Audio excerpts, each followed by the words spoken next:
ঈদের থেকে আমরা বেতন পাই না, ঈদ বোনাস বেতন 4 মাস হয়ে গেছে, বেতন পাই না। কয়দিন আগে 2 দিন কিছু টিয়া দিছে, 4 ভাগের 1 ভাগও হইছে না।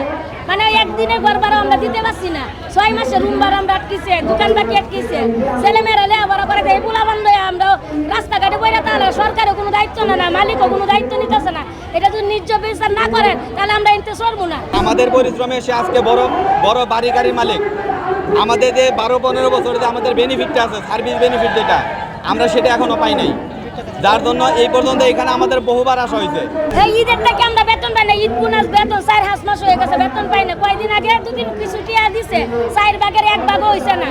মানে একদিনের ঘর ভাড়া আমরা দিতে পারছি না, 6 মাসে রুম ভাড়া আমরা আটকিছে, দোকান বাকি আটকিছে, ছেলেমেয়েরা লেখাপড়া করে এই পোলা বন্ধ হয়ে আমরা রাস্তাঘাটে বইরা, তাহলে সরকারের কোনো দায়িত্ব না, না মালিকও কোনো দায়িত্ব নিতেছে না। এটা যদি ন্যায্য বিচার না করেন তাহলে আমরা এনতে চলবো না। আমরা চাকরি পাইতাছি না, ঘরে ঘরে বাইরে রাস্তাঘাটে ঘুরতাছি, চাকরি দেয় না বেটারা, গার্মেন্টসে 12,000 টাকা বেতন, 8,000 টাকা এইগুলা কয়। আবার নিমু না, শ্রমিক নিমু না, হাজার হাজার শ্রমিকরা রাস্তায় ঘুরতেছে, কামতাছে।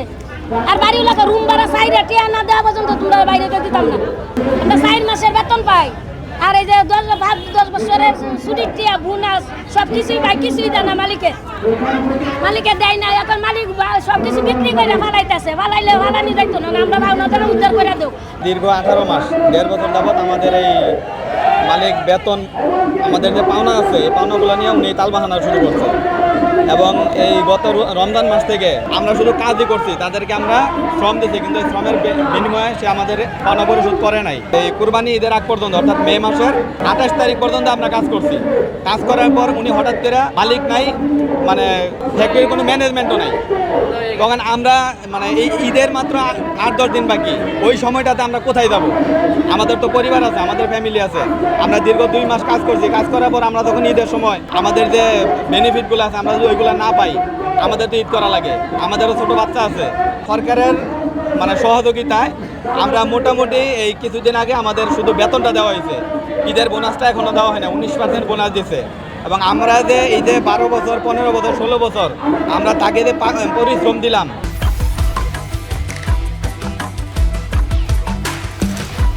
Bring the treat and split it up. It's way fun, fast and smart. Sign up for PathaPay. PathaPay, your universe, your way. আমাদের পরিশ্রমে সে আজকে বড় বড় বাড়ি গাড়ি মালিক। আমাদের যে 12-15 বছর যে আমাদের বেনিফিটটা আছে, সার্ভিস বেনিফিট যেটা, আমরা সেটা এখনো পাই নাই, যার জন্য এই পর্যন্ত এখানে আমাদের বহুবার আসা হয়েছে, শুধু এই একটা দাবি নিয়ে। আজকে যখন আমরা এখানে আসলাম, মালিক নিজেই তারিখ দিল যে 7 তারিখে আমরা মিটিং বসবো, মিটিংয়ে তোমাদের একটা ফয়সালা দেওয়া হবে। সে আজকে মিটিংয়ে না আইসা সে বলতে যে 6 মাস সময় দিতে।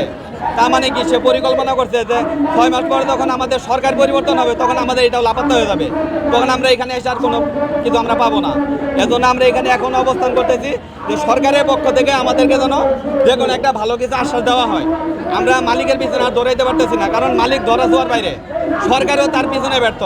তাহলে এখন আমাদের দাবি হচ্ছে সরকারের কাছে যে সরকার আমাদের এই শ্রমিকের ভোগান্তি থেকে আমাদেরকে যেন মুক্তি দেয়, আমাদের এখানে যেন আর আসতে না হয়।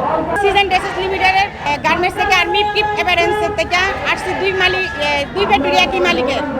দীর্ঘ 3 মাসে আমরা আন্দোলন করিয়া আপনার মেশিন বিক্রয় করিয়া আমরা বেতন, শুধু 2 মাসের বেতন আর আপনার 20% বোনাস নেওয়া হয়েছে।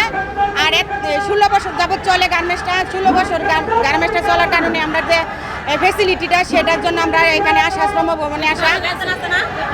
আরও 1 মাস 10 দিন বেতন আছে, বোনাস আছে, আপনার ছুটির টাকা আছে। তো মালিক আমাকে 7 তারিখে ডেট দিছিল, 7 তারিখে ডেটের পরে আজকে বলতেছে যে 6 মাস। আমাদের এখনো বেতন আছে প্রায় 2 মাসের, আর ফেসিলিটি 16 বছরের ফেসিলিটি।